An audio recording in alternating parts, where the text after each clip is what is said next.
All right, let's get right into it. What if I told you that you've got this incredibly powerful, super complex, and yeah, sometimes kind of buggy piece of software running right between your ears? It's like your brain's own secret operating system. And today, we are going to pull back the curtain and see how this thing really works. Check this number out, 35,000. What is that? Well, that's roughly how many decisions you, yes, you, make every single day. I mean, think about it. From what to wear, what to eat, to whether you should really hit that snooze button again. It's just a crazy amount of processing power, right? But here's the real question, the kicker. Out of all those thousands of decisions, how many are you actually consciously making? Like really thinking through? The answer? It's probably way, way fewer than you'd imagine. So if you're not making them, who or what is calling all the shots? Well, to figure that out, we have to look at let's call it the architecture of our brain's operating system. See, it's not just one program running. It's actually two completely different systems working together. And honestly, understanding these two systems is the only reason your brain doesn't just, crash before you've even had your morning coffee. And look, this isn't just some fun little theory I cooked up.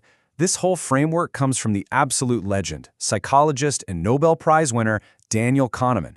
He's the one who figured out that our brains are basically running on these two very different processes. Okay, so the easiest way to get this is to think of it like this.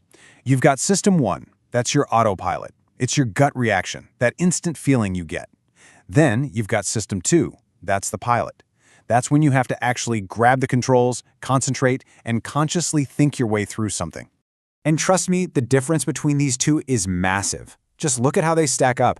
System 1, the autopilot, it's like a reflex. It's instant, you don't even know what's happening, and it is always on. That's how you recognize a friend in a crowd, or just get a weird vibe from a situation. System 2, the pilot, man, that's a whole workout. It's slow, it takes a ton of effort, and you only fire it up when you absolutely have to. Like for a tough math problem, or God forbid, your taxes. So you've got the fast and the furious autopilot and the slow, super careful pilot. So, which one do you think is really running the show? Who's the real boss in your head? You might think you know, but the answer is probably going to surprise you. Okay, get ready for this. The research shows that something like 96% of our daily thinking is handled by System 1, the autopilot. That leaves a tiny little 4% for the conscious, effortful pilot. Let that sink in. 96%. That's right, almost your entire day, you are literally flying on autopilot. Now, I know what you're thinking. Oh no, my brain is just lazy. But hold on, it's not a bug, it's a feature. Seriously, it's an incredible survival tool. How else could you possibly handle 35,000 decisions? Your autopilot uses these little mental shortcuts to make snap judgments so you don't get totally overwhelmed. It's the only way you can actually get through the day. But, and this is a pretty big but, those amazing little shortcuts, they can lead to some, predictable mistakes. You can think of them like little glitches in your mental software. They're not going to crash the whole system, but they're these quirky, predictable bugs. Let's run through a few of the most common ones, rapid-fire style. Okay, first up, we have a classic. It's called fortune-telling, or as I like to call it, catastrophizing. And it's exactly what it sounds like. It's that little glitch where your brain decides to predict the future, but it only, and I mean only, focuses on the absolute worst possible thing that could happen. Does this sound familiar? Oh, I've got this big test coming up. I'm definitely going to fail, and it's going to be absolutely unbearable. Yeah. Your brain just cast you as the lead in its own personal disaster movie. So yeah, let's just call it what it is. Catastrophizing is basically your brain being a total drama queen. It's a glitch that skips right past all the reasonable, likely outcomes and jumps straight to the 5-alarm fire finale. All right, glitch number 2, labeling. This is a sneaky one. It's where our brain takes one, maybe two little things about a person or a situation and blows it up into this huge permanent judgment. So instead of thinking, oops, I made a mistake, your brain's shortcut just goes straight to, I'm a total loser. Or instead of, he did a thing I didn't like, it's just, that guy is a rotten person. See how it's just this super extreme and usually wrong shortcut? Yep. Labeling is pretty much your brain's snap judgment machine, and it's stuck on overdrive. It just throws all nuance out the window for a quick, simple, and usually pretty harsh verdict. And for our last glitch today, oh man, this is a big one. You've probably done this 1,000 times. It's called mind reading. And it's that bug where you are absolutely convinced you know what other people are thinking, even with zero actual evidence.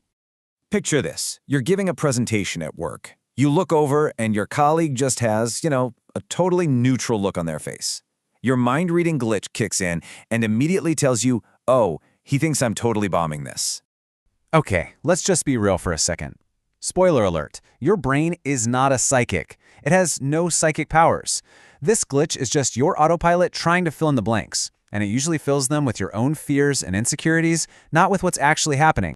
So you might be wondering, how in the world do we even know all this stuff about these systems and their weird glitches? Well, our understanding of the brain's OS has gone through some pretty massive software updates over the years.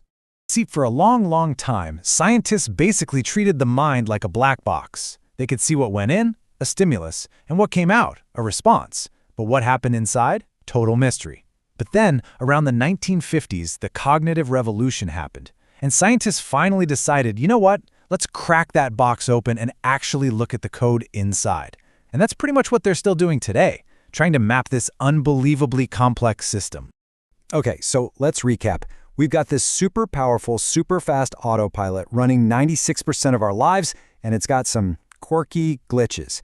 Now that might sound like we're just along for the ride, right? But we're not. There is a tool you can use. Think of it like a personal admin panel for your brain. And that amazing tool is called metacognition. It sounds fancy, but all it really means is thinking about your thinking. It's that moment when you can step back, look at what your brain is doing, and just ask, wait a minute, is that actually true? When you catch yourself catastrophizing and you question it, that's metacognition. You're using your conscious pilot, your System 2, to double-check the work of your autopilot. And honestly, it is the single most powerful upgrade you can ever install for your brain. So I'm going to leave you with a question. Now that you know about this secret operating system that's been running your life, and you know about its most common glitches, which one are you going to notice first? Are you going to spot the drama queen, the snap judgment machine, or the fake psychic? Because just becoming aware of them, that's the first step to actually taking the controls.